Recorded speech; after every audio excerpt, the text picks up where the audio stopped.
Hi! For today's video, magluluto tayo ng kalderetang baboy. Narito ang proseso.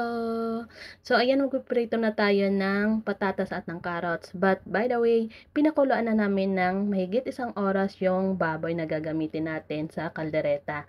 So, ayan, iprinito na muna natin ang carrots at ang patatas.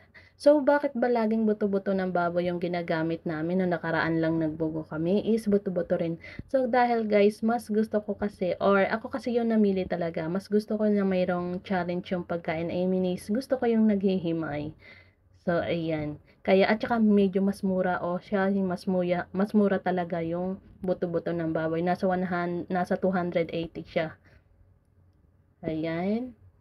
At sa malinis na kawali, naglagay na ulit tayo ng margarine. Ayan, medyo social yung ginamit natin dyan. Charot. Ayan, naglagay ng bawang at sibuyas. And then, isinunod na natin yung pinalambot nating baboy. Ayan. At saka na natin siya lalagyan ng mga pampalasa. Pero halo-haloin muna natin. Ayan. Medyo marami kami kaya 2 kilo yan. 2 kilo na yan ah. Ayan, halo-halo, and then isunod nating ilagay ang iba pang pampalasa. Naglagay kami dyan ng toyo, tomato paste, at ang rino. Naglagay din kami ng rino. Ayan, talagang hindi mawawala yan sa kaldereta. And then halo-halo, at mag-a-add rin lang tayo ng konting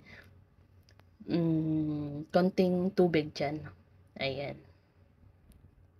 Hintayin lang natin, pakukuluan din natin siya ng mga ilang minuto dahil malambot naman na yan. Hihintayin lang natin siyang manuot yung lasa sa laman.